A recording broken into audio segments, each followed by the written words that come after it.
Seigneur, nous voici encore une fois de plus au devant de ton trône pour écouter ta parole. Nous savons que l'homme ne peut pas sauver sa vie. Ce qui nous sauve, c'est ta parole. Et mon colloque qui est la vie éternelle consiste en ce que l'on te connaisse, toi le vrai Dieu et celui que tu as envoyé. La vie éternelle, Seigneur, est liée à la connaissance de ta parole. Voilà, aujourd'hui, tes enfants, ils ont laissé leurs préoccupations. Ils ont laissé leur maison.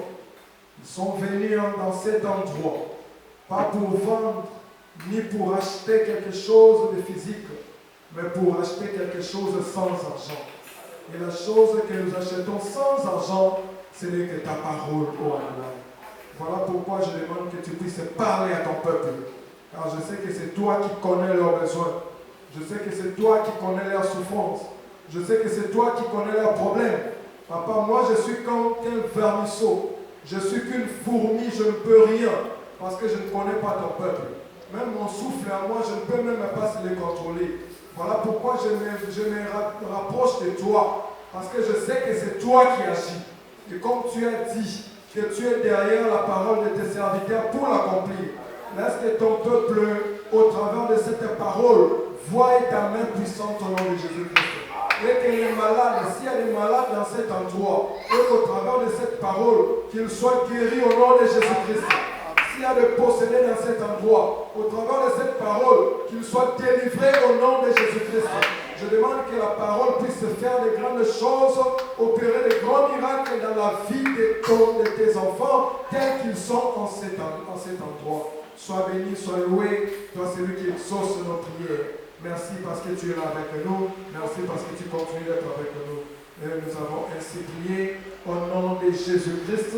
Nous avons ainsi prié, nous disons Amen. Amen.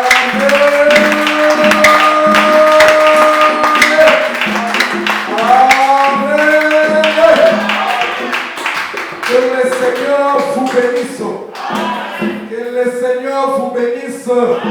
Est-ce qu'on est dans la joie? Est-ce que la personne là qui s'appelle la joie est ici? Si elle est ici, exprimons cela. Acclamons pour le Seigneur. Acclamons pour le Seigneur.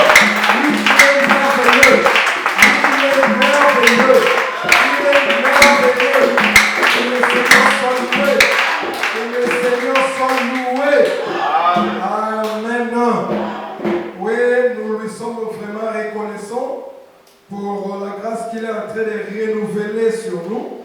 Parce que nous savons que la grâce de Dieu est venue de lui-même et il nous l'a accordée.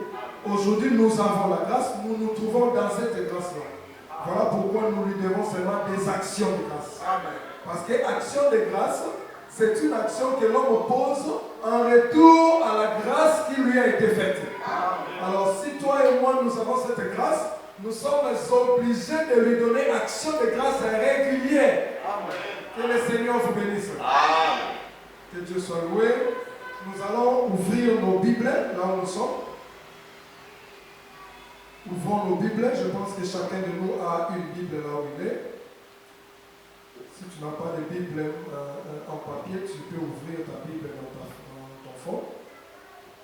Nous allons lire Psaume chapitre 114. Nous lisons Psaume chapitre 114, le verset 1 à 2. Nous lisons Psaume chapitre 114, le verset 1er au 2e. Lisons au nom de Jésus. Quand Israël sortit d'Égypte, quand la maison de Jacob s'éloigna d'un peuple barbare, Juda devint son sanctuaire. Israël fit son domaine. Vous allez lire à la maison Psaume 78, versets 68 à 70. Moi, je ne vais pas les lire. Moi, je vais directement dans Deutéronome. Je vais lire Deutéronome chapitre 33. Je lis le verset 7. Voici sur Juda ce qu'il dit. Écoute, ô Éternel, la voix de Juda, et ramène-le vers son peuple, que ses mains soient puissantes, et que tu lui sois en aide contre ses ennemis. Alors nous allons aussi lire notre verset de base. Nombre chapitre 11, chapitre 10, pardon, le verset 11. Nombre chapitre 10,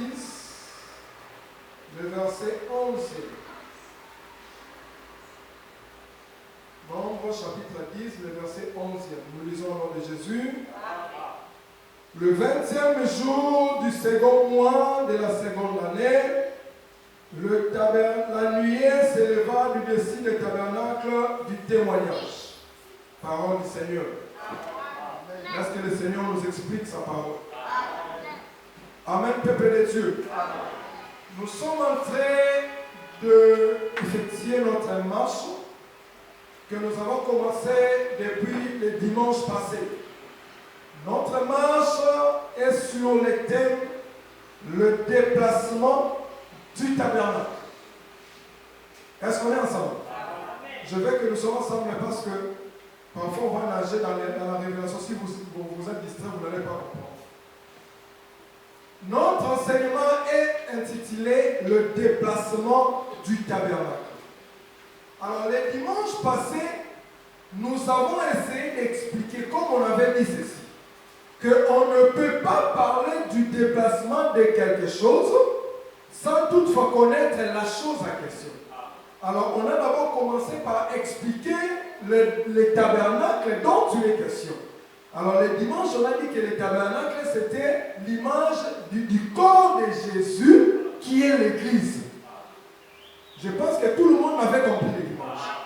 C'est là qui n'était pas là le dimanche. Je vous invite d'aller dans la chaîne de notre frère Clovis. Vous allez voir l'enseignement qui est là. On avait expliqué en détail comment est-ce que le tabernacle représentait le corps de Jésus qui est l'Église. Et on a exhorté le peuple de Dieu sur l'unité, disant que si réellement nous faisons partie de l'Église, c'est que nous sommes le corps du Christ. Dans 1 Corinthiens 12, l'apôtre Paul nous dit que le corps est à manco, mais avec plusieurs membres. Tu ne peux pas être dans le corps, tu ne peux pas être membre du corps, faire semblant, il y a qu'au souffrir dès quand l'autre membre est en train de souffrir. Ça ne se fait pas. Parce que tous les membres du corps sont ensemble. C'est-à-dire, si la main souffre, tous les corps souffrent. Est-ce qu'on est ensemble? Là, c'est ce qu'on avait dit la fois passée. Et on a exhorté le peuple de Dieu.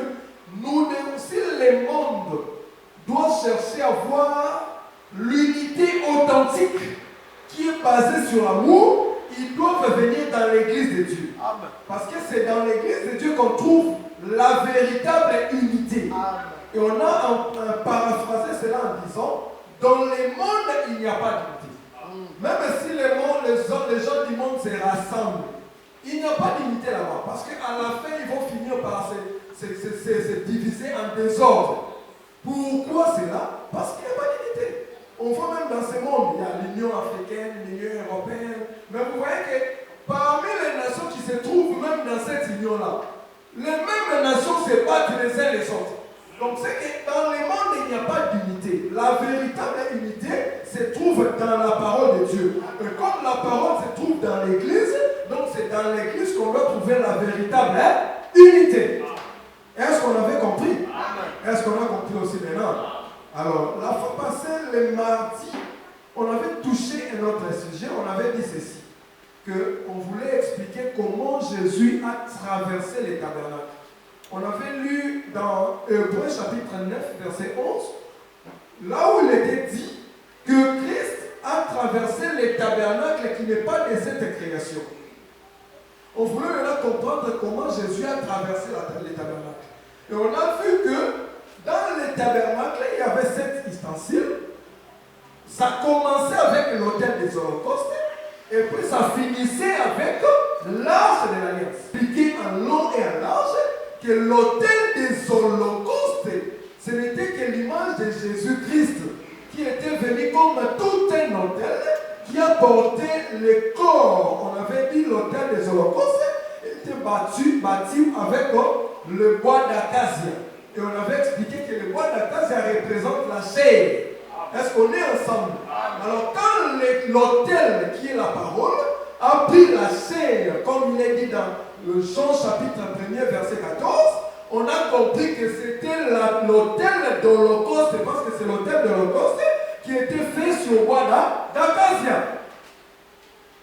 Et ensuite, cet autel n'était pas laissé comme ça devait être couvert de la matière des reins. Or, on avait dit que les reins, c'est une matière qui traverse le feu. Alors, le feu, c'est la souffrance, c'est la colère.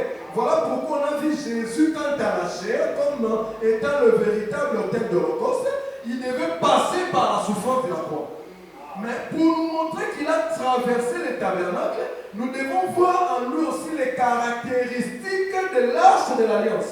Or, les caractéristiques de l'arche de l'Alliance, aussi l'arche était aussi fait par les bois d'acacia, qui est la chair, comme on avait dit en français. Mais cette chair-là, quand Jésus était ressuscité, l'arche de l'Alliance était couverte par l'or à l'intérieur comme à l'extérieur. Or, l'or, c'est la pureté, c'est la sainteté, c'est même la royauté. Parce que ce qu'on t'a mis dans Daniel, tu verras qu'on est expliqué l'or comme la royauté. Donc, c'est-à-dire, Jésus, quand il est mort, il est passé par la croix. Ensuite, il est ressuscité.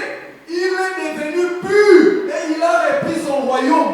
Voilà pourquoi Philippiens, et le frère Pierre, le frère Paul le voit dans Philippiens. Il dit que lui qui n'a pas vu cela lui qui existait en forme de Dieu, il n'a pas vu cela comme une proie arrachée à être égal à Dieu. Mais il s'est dépouillé lui-même, prenant la forme humaine. Il s'est humilié jusqu'à la mort de la croix. C'est ça l'autel des holocaustes. Maintenant, après cela, il devait maintenant se retrouver dans les lieux très saints. C'est-à-dire qu'il devait traverser les tabernacles. Alors, pour se retrouver dans les lieux très saints, il devait manifester les caractéristiques maintenant de l'arche de l'Alliance. Voilà pourquoi quand il est sorti, il avait reçu le nom qui est au-dessus de tous les noms. Et devant ces noms, tout genou doit fléchir. C'est ça les caractéristiques de l'arche de l'Alliance. Parce que ça, c'est la gloire, c'est maintenant de l'or pur. Est-ce qu'on avait compris? Et on avait exhorté le peuple de Dieu en disant, comme Jésus a fait cela, nous aussi nous devons faire cela. Nous devons passer par l'autel des holocaustes jusqu'à ce que nous allons être morts avec Jésus par l'autel des holocaustes, parce que quand Jésus est mort sur la croix, nous aussi nous étions morts avec lui. Vous le savez. Amen. Quand Jésus était mort sur la croix, nous aussi nous étions morts avec lui. Colossiens chapitre 3, verset 1. Nous sommes morts avec Jésus. Quand Jésus est ressuscité, nous aussi nous sommes ressuscités. Alors comme nous sommes ressuscités aussi, si réellement tu es mort avec Jésus, quand tu vas ressusciter, tu seras une autre personne. Les gens vont s'étonner de te voir parce que ta vie sera une autre vie. Tu vas vivre la vie de pureté. Alors pourquoi si tu vois un soi-disant saint, mais vivre la vie d'impureté, comprends que cette personne-là n'a pas traversé le tabernacle avec Jésus. Il n'est pas mort et ressuscité avec Jésus. Parce que s'il est mort et ressuscité avec Jésus, il va pratiquer la vie de pureté. Parce que c'est ça l'or qui le couvre. Est-ce qu'on a compris? Alors ça c'était l'aliment du hier, c'est déjà expiré. Maintenant, aujourd'hui, nous devons avancer, n'est-ce pas les enfants de Dieu? Parce que je sais que les saints, nous sommes assoiffés de la parole de Dieu. Nous ne voulons pas des répétitions, nous ne voulons pas des choses d'hier être répétées. Nous savons que c'est Dieu qui nous enseigne. Et comme Dieu, c'est Dieu qui nous enseigne, Dieu n'est jamais tari. Amen. À moins que ça mouille. Ce qui est comme une laine à Bokauka, parce qu'il y a un peu. Mais ce qui est comme ça, jamais. C'est aussi un moyen de connaître si quelqu'un parle de la part de Dieu. Si vous voyez quelqu'un en train de tarir, c'est qu'il ne parle pas de la part de Dieu. Parce que si réellement tu parles de la part de Dieu, Dieu va mettre quelque chose en toi, tu vas parler. Amen, peuple de Dieu. Aujourd'hui, je viens de lire quelques versets. Le verset que je viens de lire a vraiment attiré mon attention. Quand je lis ça, moi je me suis dit, oh, nous avons expliqué les tabernacles. On a vu les tabernacles. Mais ici, dans ces versets, on est en train de nous dire que Judas devient le tabernacle de Dieu. Oh, mais ça a vraiment attiré mon attention. Comment est-ce que Judas peut être le tabernacle de Dieu? C'était une question que je me suis posée. Et le Seigneur ne m'a pas laissé avec cette question-là. Il est venu avec une réponse que nous allons partager ce soir. Est-ce que nous avons compris? Nous avons lu ici dans Psaume chapitre 114, la Bible dit que quand Israël est sorti de l'Égypte, écoutez bien, quand Israël est sorti de l'Égypte, quand le fils de Jacob est sorti du milieu de peuple qui parle une langue étrangère, ou bien le peuple étranger, ou bien le peuple barbare, on dit que Judas devient le sanctuaire. Oh, moi je me rappelle, quand Israël était sorti de l'Égypte, une année après, parce que le tabernacle, on va parler de ça, là c'est aussi des choses qu'on va expliquer, le tabernacle a été dressé sur la terre une année après la sortie des enfants d'Israël en Égypte. C'était une année après. Et c'était établi le premier jour du premier mois de la seconde année. Venez dimanche, vous allez écouter toutes ces histoires. Aujourd'hui, essayons un peu de naviguer ici. La Bible dit que Judas devient son tabernacle. Alors ça a vraiment attiré mon attention. Je me suis dit, comment Judas pouvait devenir tout un tabernacle? Parce que les sanctuaires, en ces temps-là, c'était les tabernacles. Quand Israël était encore dans la marche, les sanctuaires étaient les tabernacles. Quand Salomon a construit les temples, les sanctuaires sont devenus les temples. Donc, c'est-à-dire les sanctuaires, c'était là où l'Éternel a fait résider son nom. Est-ce que vous comprenez? Maintenant, comment on dit ici que Judas devient les tabernacles? C'est une question qu'on doit se poser, vous et moi. Maintenant, comment? C'est ça maintenant la réponse que nous avons trouvée aujourd'hui. Pendant que je m'interrogeais, je me suis dit non. Allons-y d'abord interroger le frère Jacob, qui est le père de Judas. Demandons-lui qu'est-ce qu'il avait dit à propos de son fils Judas, qui est le quatrième fils. Il nous a dit ceci. Moi, selon moi, dans Genèse chapitre 49, j'avais dit que Judas était roi. Oh. Mais moi, je me suis dit non. Mais ici, le psalmiste nous dit que Judas, c'est le tabernacle. Mais toi, tu dis Judas était roi. Donc,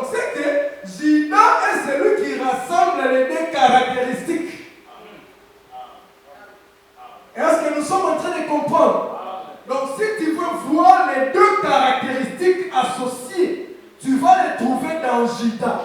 C'est Juda qui rassemble les deux caractéristiques. Quelles sont ces caractéristiques? C'est la royauté et le sacerdoce. Donc c'est Juda seulement qui a ces deux caractéristiques associées. Alors, nous comme enfants de Dieu, on doit comprendre ces Judas-là qui est en train de rassembler les deux caractéristiques. Est-ce qu'on est ensemble, bien-aimés? Soyons attentifs et suivons le message que le Seigneur nous a donné. Alors, pendant que je me posais des questions, je suis allé dans 1 Samuel chapitre 21. Je suis tombé dans le verset 6. Là, il est question de qui? Je vois un certain Judas. Un certain Judas, suivez-moi très bien. Ce Judas-là était en train de fuir loin de la face du roi Saoul. Il était en train de fuir ce Judas-là. C'était un certain Judas. Il était en train de fuir. Mais pendant qu'il fuyait, il est arrivé à Nob. Il rencontre les sacrificateurs. Il lui dit, sacrificateur, donne-moi à manger. Ce Judas-là, c'était la personne de David bien-aimé. Écoutez-moi très bien. Il demande au sacrificateur la nourriture. Mais bien aimé, qu'est-ce qui arrive? Le sacrificateur lui dit, ici, je n'ai aucune autre nourriture, si ce n'est que la nourriture sacrée, la nourriture consacrée. Donc c'est-à-dire ce qui est réservé seulement pour les sacrificateurs. Alors toi tu es le roi, toi tu n'es pas, il n'était même pas encore le roi physiquement, bien qu'il était déjà loin ce roi-là. Mais il n'était pas encore, il lui dit, toi tu n'es pas sacrificateur, ça c'est pour les sacrificateurs. Mais à ma grande surprise, mes bien-aimés, les sacrificateurs donnaient les peines de proposition à la personne de David. Et David mangea ses pains. Moi, je croyais que les dieux qui s'énervent, parce qu'un jour, il y a quelqu'un qui a touché quelque chose qu'il ne pouvait pas toucher. Il est mort subitement à l'immédiat. Il est mort à l'immédiat. Vous connaissez où ça? Vous connaissez tous les rois qui ont touché dans la biloko sacerdotal. Ils sont morts. Moi, je pensais que David aussi, parce qu'il n'était pas censé toucher ça. Mais regardez ce qui se passe. David mangea les pains des propositions, mais David est resté en vie. David est en vie, il n'est même pas puni par Dieu. Dieu ne l'a même pas réprimandé. Dieu n'a même pas crié sur David. Est-ce que quelqu'un me comprend? Je pars encore dans 2 Samuel chapitre 6. Je vois la même personne de David. Écoutez-moi très bien. David est allé dans la maison d'Obed-Édom. Il a récupéré l'arche qui était là. Il est en train de les ramener dans la cité de David. Maintenant, en cours de route, je vois David en train de danser comme un petit enfant. David danse d'une manière là que tout le monde était étonné. Mais quand on voit David est en train de danser avec quoi? David est en train de danser habillé de l'éphod de lin. Oh, moi je me dis, oh, éphod de lin, comment David peut danser avec l'éphod de lin? Je peux demander au frère Moïse, l'éphod de lin était réservé pour qui? Exode chapitre 28. Il me dit que Dieu m'a recommandé de faire l'éphod de lin comme l'habit sacerdotal. Est-ce que vous êtes en train de comprendre bien? Donc c'est que David est en train de consommer les histoires sacerdotales sans toutefois à la pénible bien aimée. Mais qui est ce David-là? Alors que David c'était Judas. Par là, je réalise alors, donc c'est que les Judas qui est tabernacle, ce n'est que la personne de David. Est-ce que vous avez compris? Est-ce que vous avez compris? Et quand je me suis dit ça, le frère Moïse est venu me rencontrer. Il m'a dit que oui, mon frère, tu as complètement raison. Parce que moi aussi, dans Judas, j'avais déjà vu les deux caractéristiques. Regardez ce que Moïse dit dans Deutéronome chapitre 33. Moïse est en train de dire ceci. Sur Judas, il dit, Éternel, écoute Judas. Écoutez bien. Éternel, écoute Judas. Donc c'est que Judas, c'est quelqu'un qui parle à l'Éternel. Mais il parle maintenant à propos de qui?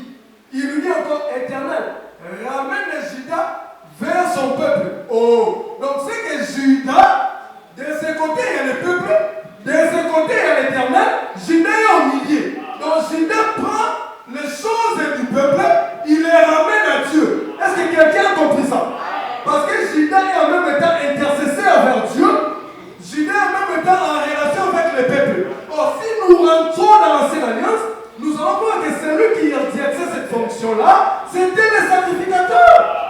C'était la fonction sacerdotale. C'était les gens qui étaient là pour intercéder pour le peuple. Voilà pourquoi même, alléluia. Maintenant, quand Judas est venu, Judas était celui qui était en train de faire cette fonction-là.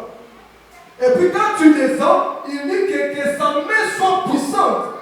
Soutiens-lui contre ses ennemis. Donc là maintenant c'est la royauté. Vous voyez, les frères Moïse avaient déjà vu la double caractéristique de Judas. Est-ce que vous comprenez ça? Donc c'est que la personne de Judas qui est David, bien aimé, David est celui qui a rassemblé les deux caractéristiques dans lui. Les deux caractéristiques, et le sacerdoce et la royauté, s'est trouvé dans lui la personne de David. Est-ce qu'on peut acclamer le Seigneur?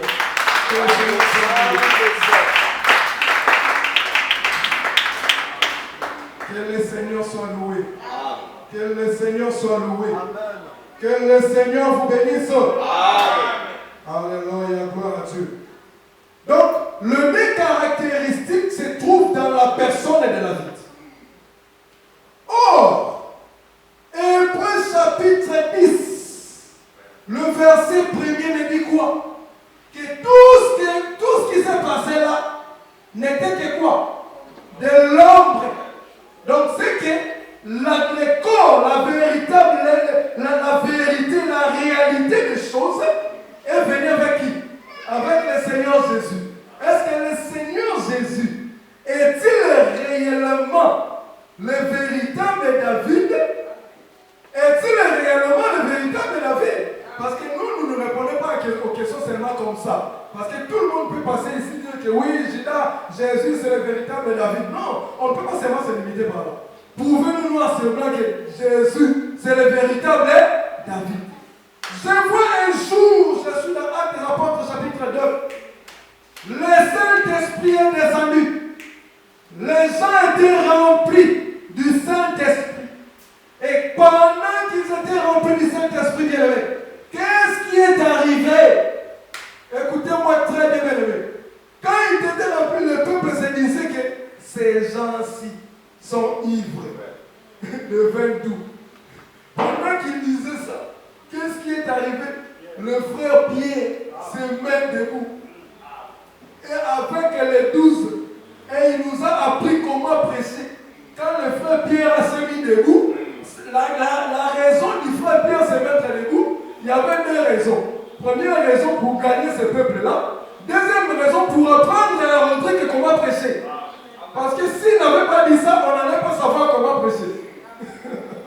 Est-ce qu'on est en train de comprendre? Voilà comment le frère Pierre nous a appris à prêcher. Le frère Pierre s'est mis debout. Il dit, David.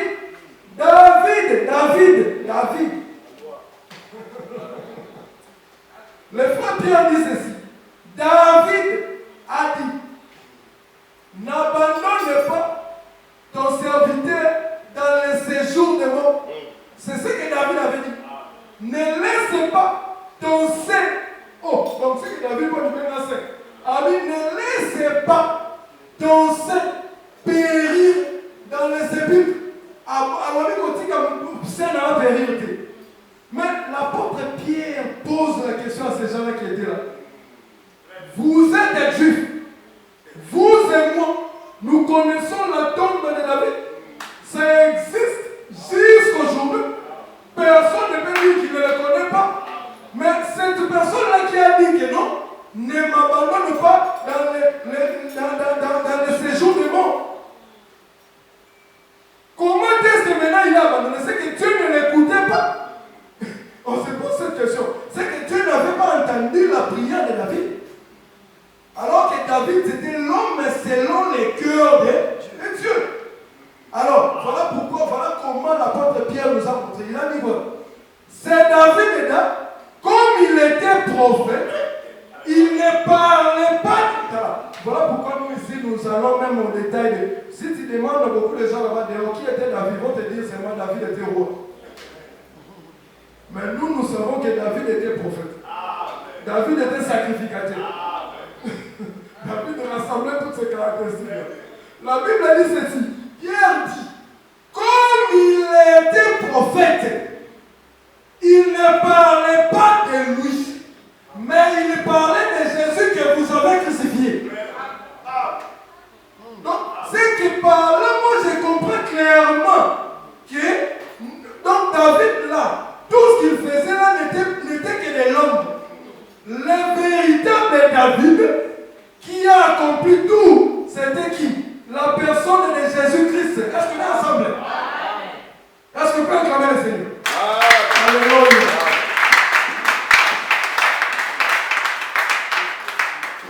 Donc, le Seigneur Jésus est celui qui a accompli, qui est le véritable David.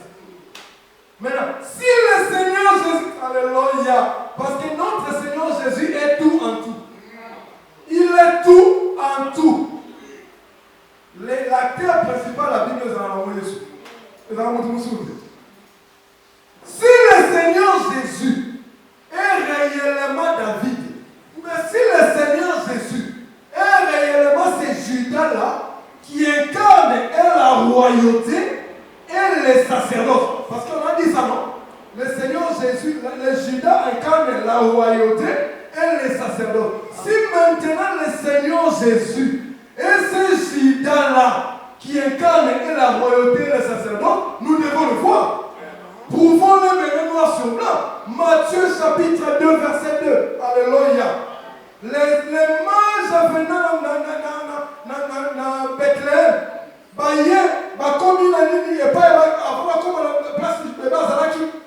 comme les mages sont en train de demander où est le roi des Juifs.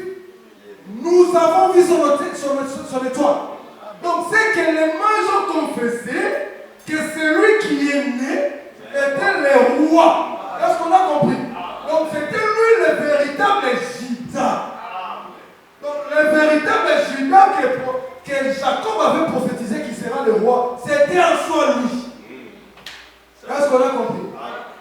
Donc lui le roi qui est né. Matthieu chapitre 2 verset 2, vous allez le voir. Mais maintenant là nous voyons clairement que Jésus est le roi. Voilà pourquoi nous disons, si moi je suis le fils du roi, parce que Jésus qui est mon Père, qui est mon Dieu, est le roi. Si je suis le fils du roi, est-ce qu'un fils du roi peut mendier quelque chose? Est-ce qu'un fils du roi peut mourir de faim? Est-ce qu'un fils du roi peut manquer, on peut se moquer du fils du roi? On ne peut pas se moquer du fils du roi. Parce que le fils du roi, c'est premièrement d'abord, la terre leur appartient. La terre appartient au roi et à sa famille. Donc si tu es le fils du roi, toute la terre t'appartient. Là la première chose. La deuxième chose, si réellement tu es le fils du roi, c'est que tu es un prince. Un prince a quand même un roi sur le roi sa tête. C'est toi qui remplaces le roi quand le roi n'est pas là.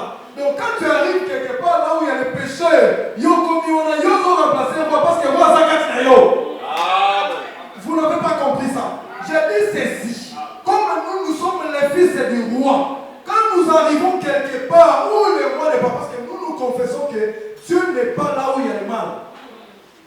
Dieu n'est pas là où il y a le mal. Il peut voir tout. Dieu voit partout. Il va partout. Personne n'est caché devant lui. Mais Dieu réside là où il y a sa parole. Maintenant, quand tu arrives quelque part, il n'y a pas la parole de Dieu. Donc Dieu n'est pas là. Alors toi, comme tu es le fils du roi, tu remplaces le roi dans cet endroit-là. Donc c'est-à-dire qu'on est-ce qu'il y a quelqu'un qui m'entend?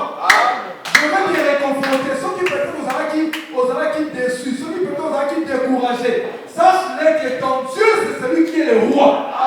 Alors comme c'est un roi, toi son fils, tu ne manqueras absolument rien. Il ne faut même pas avoir peur. Ce que tu dois faire, c'est seulement, même si quelqu'un te dérange là-bas, tu dois faire.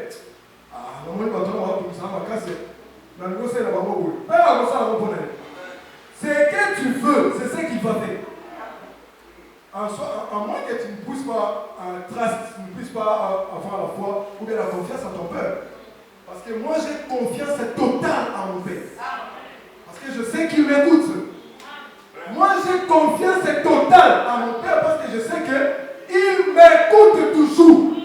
Est-ce qu'on est ensemble? Donc c'est lui le véritable Judas qui est le roi. Mais ce n'est pas fini. Parce qu'il doit rassembler les deux caractéristiques, n'est-ce pas? Parce que Judas c'est le roi qui s'assoit là-bas au trône, là-bas, qui domine. Il doit y avoir quelqu'un qui doit intercéder pour nous aussi. Est-ce que Jésus a aussi ce rôle-là d'intercesseur, ou d'intermédiaire, ou bien de sacrificateur, ou de tabernacle? Est-ce que Jésus aussi incarne ça? Hébreux chapitre 9, verset 11. Qu'est-ce qui est dit là-bas? Jésus-Christ est venu comme le souverain sacrificateur. Il a traversé les tabernacles. Donc c'est-à-dire, lui-même il était sacrificateur, lui-même il était tabernacle. Est-ce qu'on est en train de comprendre maintenant? Maintenant, quand il est venu comme un tabernacle, en même temps il est venu comme un roi. Ah, donc c'est que le verset de Psaume 114 le concerne. Est-ce qu'on a compris? Donc celui qui incarne est la royauté et le sacerdoce. Ce n'est que notre Seigneur Jésus-Christ. Mais attention, cet événement ne devait arriver que, parce que nous parlons de précision, on a lu l'écriture, on ne peut pas s'échapper d'autres mots qui étaient là. L'écriture a dit ceci: quand Israël est sorti de l'Égypte, donc c'est que Judas est devenu tabernacle de Dieu quand Israël était sorti de l'Égypte. Est-ce que vous êtes là avec moi? Maintenant, Israël est sorti de l'Égypte comment? Oh, sorti de l'Égypte, de l'Israël de l'Égypte, je suis en train de voir la mort. Parce que ces jours-là, toute l'Égypte était dans le pleurs. Parce qu'il y avait la mort qui régnait. Mais cette mort-là n'avait pas atteint Israël. Vous savez pourquoi? Parce que l'agneau a pris la place d'Israël. Est-ce que vous avez compris? Et comme l'agneau a pris la place d'Israël, cet agneau est mort, alors Israël devait sortir. Alors quand Israël sort, Judas devient le tabernacle.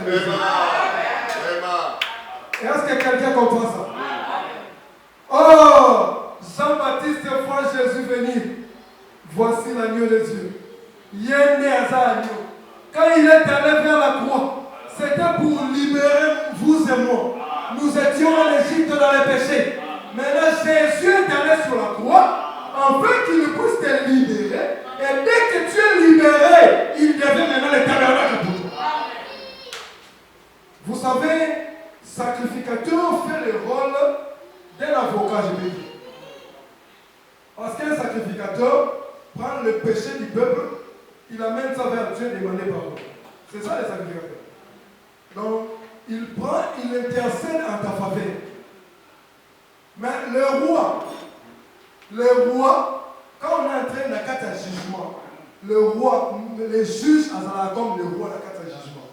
Lui, il est en train de juger comme le roi. Maintenant, le sacrificateur, c'est comme cet avocat-là qui est en train de venir. Avec le péché de quelqu'un, oh non, roi, juge, je demande que tu puisses avoir clémence de ce messieurs. Maintenant, regarde l'avantage que nous avons. Alléluia, gloire au Seigneur. Regarde l'avantage que nous avons. Notre juge, ou bien notre roi, il est lui-même notre avocat ou notre sacrificateur. Quel est cet avantage-là? Maintenant, imaginez que ton avocat, c'est lui-même le juge, c'est lui-même le roi. Qui va te condamner, bien-aimé? Alléluia.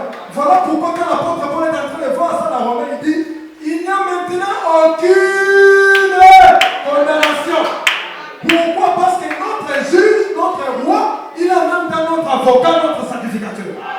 Personne ne peut nous condamner. Est-ce que vous comprenez ça? Donc cet événement-là devait venir après l'œuvre de la croix.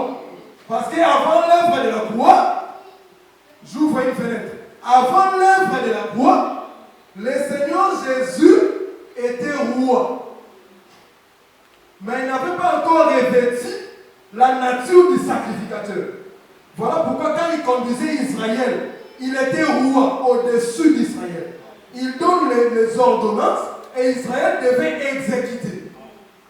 Pas lui, mais il devait exécuter. Mais regarde maintenant, quand il est venu maintenant comme roi sacrificateur, il donne la loi, lui-même, il vient accomplir cette loi, et puis il donne tout à tout. Est-ce que vous comprenez?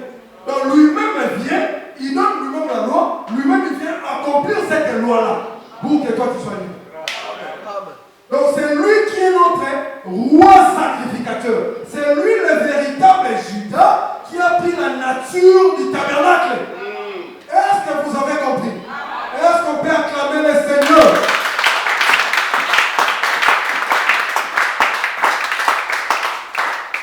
C'est lui le véritable roi sacrificateur. Alors notre roi et notre sacrificateur, nous n'avons rien à voir comme peur. Il n'y a rien qui peut nous faire peur. Parce que notre roi est notre sacrificateur. Il parle pour nous. Il est là en train de plaider pour la mission. Tous à la malade. Beaucoup bas. Je vais vous lire 2 versets. Lisons.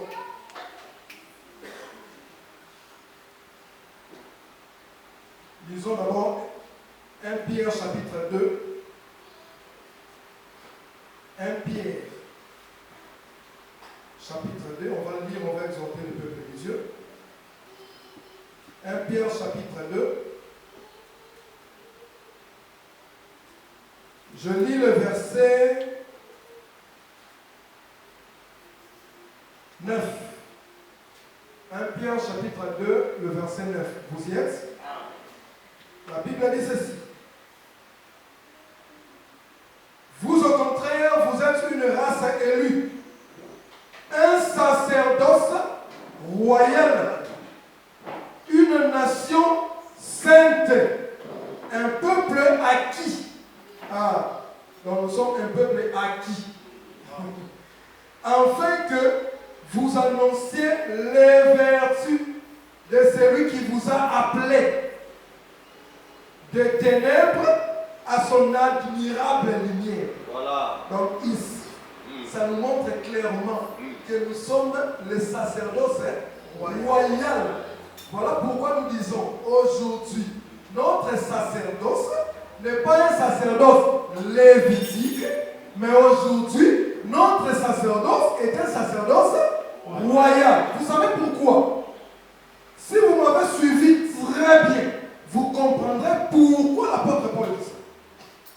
Parce que la personne qui fait les sacerdoces, qui fait les sacrifices, qui entre dans les tabernacles, qui en même temps lui-même les tabernacles, cette personne-là est en même temps aussi le roi.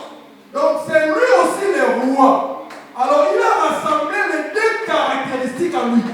Voilà pourquoi nous parlons aujourd'hui du sacerdoce royal. Est-ce que vous avez compris ça? Maintenant, quel est l'avantage d'appartenir au sacerdoce royal? Hébreux chapitre 4.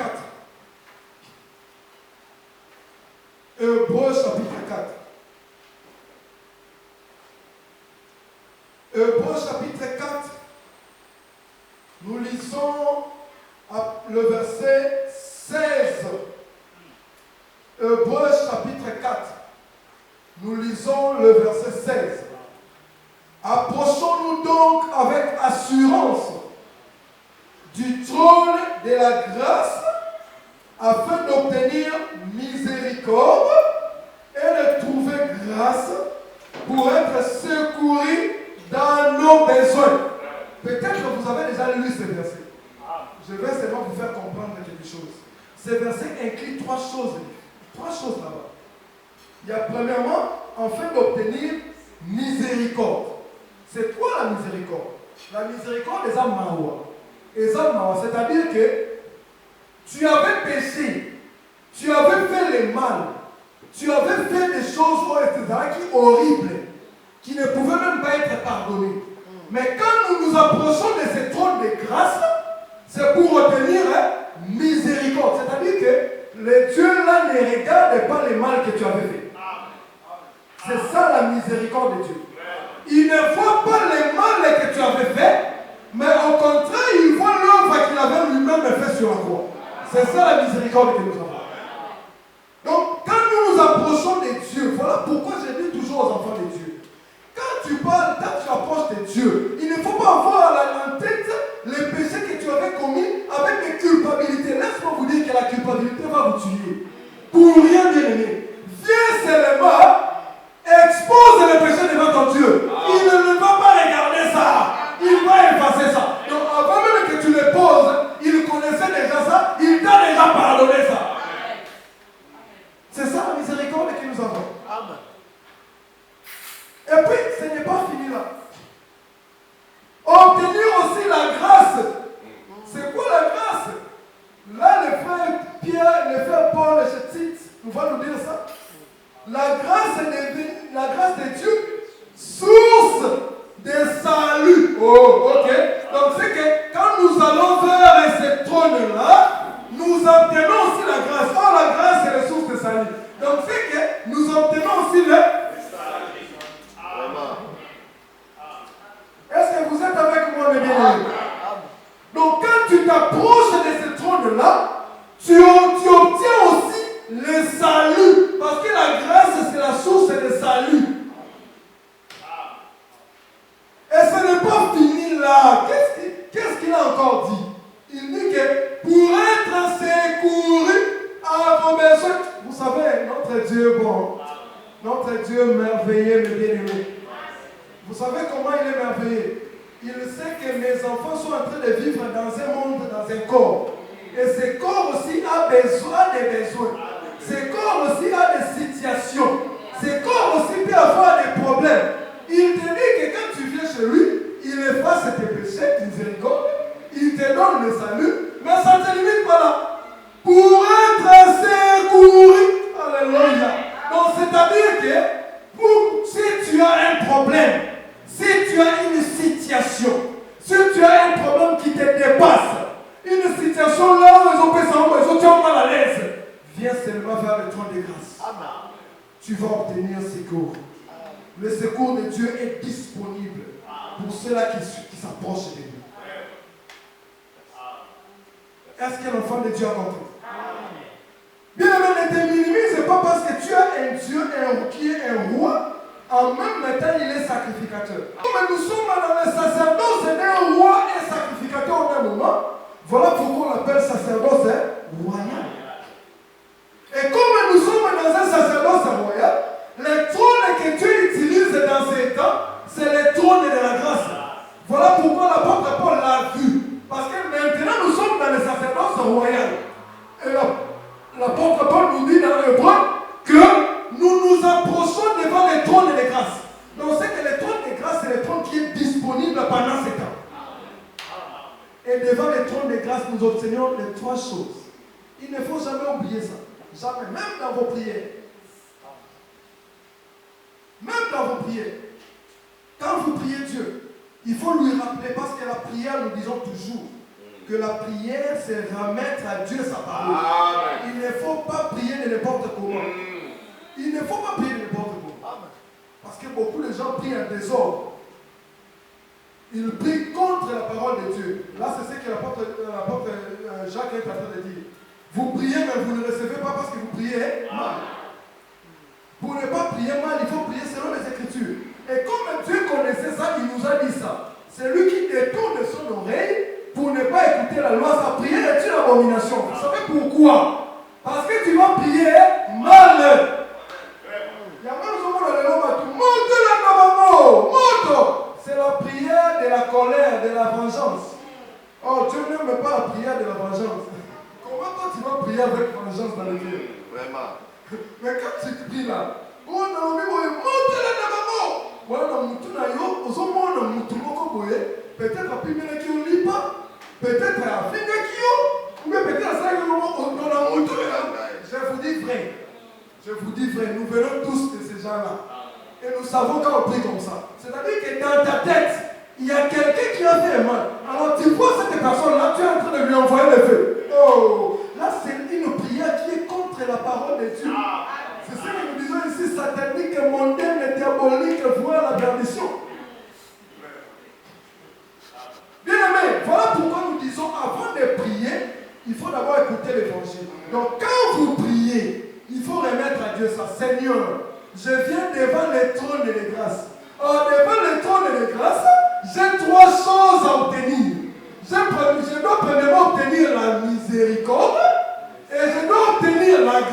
qui est le salut. Et je dois obtenir aussi le secours. Oh Seigneur, secours-moi. Il va t'écouter, je te dis. Il t'écoutera et va te répondre. Et tes problèmes seront résolus. Quelle que soit la nature de ces problèmes-là,